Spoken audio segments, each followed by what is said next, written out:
दोस्तों, कल हमने आप लोगों को बताया था पहले ज्योतिर्लिंग की कहानी। जो पहला ज्योतिर्लिंग सोमनाथ का है। 12 ज्योतिर्लिंग होते हैं, उसमें से पहले ज्योतिर्लिंग की कहानी हमने कल बताया था। और आज हम बताएंगे आप लोगों को दूसरे नंबर की जो ज्योतिर्लिंग है उसकी कहानी हम बताएंगे। आप लोगों से कहा था कि हम एक एक कहानी रोज बताया करेंगे। 12 ज्योतिर्लिंग की कहानी एक एक रोज बताया करेंगे। तो कल हमने सोमनाथ की कहानी बताई है और आज हम बता रहे हैं दूसरे नंबर का ज्योतिर्लिंग जो है मल्लिकार्जुन। मल्लिकार्जुन आंध्र प्रदेश, दक्षिण भारत के आंध्र प्रदेश में स्थित है। और यह इसे दक्षिण भारत का कैलाश भी कहा जाता है। कथा के अनुसार कहा जाता है कि एक बार गणेश जी और कार्तिकेय में दोनों में आपस में विवाद पैदा हो रहा था श्रेष्ठता के लिए। गणेश जी बोल रहे थे कि हम श्रेष्ठ हैं और कार्तिकेय बोल रहे थे कि हम श्रेष्ठ हैं।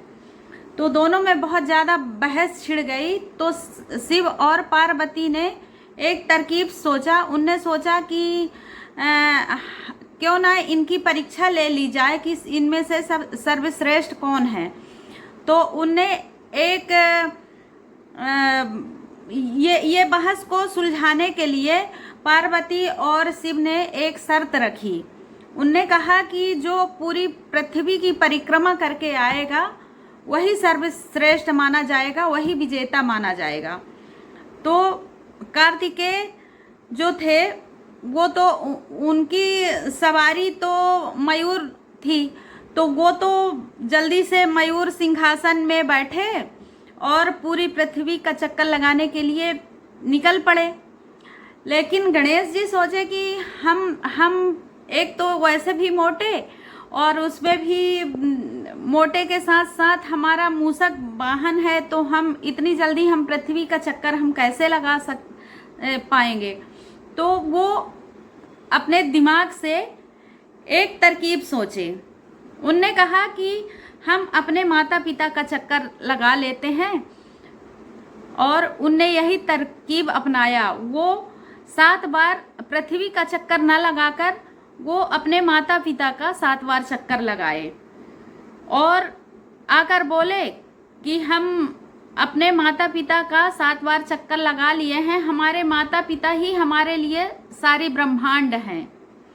तो ऐसा सुनकर शिव और पार्वती बहुत आश्चर्यचकित हुए और उनके इस बात को सुनकर बहुत प्रसन्न हुए और उनको गणेश जी को विजेता घोषित कर दिए और उनको विजेता के तौर पर माला पहना दिए।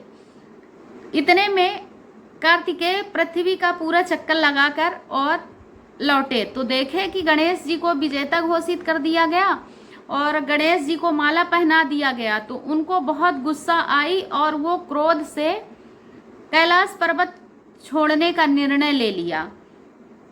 और वो कैलाश पर्वत छोड़कर और यहाँ आकर श्री शैलम पर्वत में आकर अपना निवास बनाया और वहीं निवास करने लगे। तो जब कार्तिकेय चले गए तो माता पार्वती बहुत दुखी हुई और दुखी होकर वो भी कार्तिकेय को मनाने के लिए वो भी श्री शैलम पर्वत में आ गई। और जब माता पार्वती आ गई तो उनके पीछे पीछे शिव भी आ गए। और जिस स्थान में शिव और पार्वती का मिलन हुआ उसी जगह में एक ज्योतिर्लिंग स्थापित हो गया और वही ज्योतिर्लिंग मल्लिकार्जुन या श्री शैलम के नाम से जाना जाता है। और कहा जाता है कि आज भी अमावस्या के दिन शिव शंकर वहाँ पर जरूर आते हैं। जहाँ पर माता पार्वती और शिव शंकर का मिलन हुआ था, तो वहाँ आज भी अमावस्या के दिन शिव भोले शंकर आते हैं और माता पार्वती पूर्णिमा के दिन अभी भी आते हैं। यही एक मल्लिकार्जुन की कहानी है।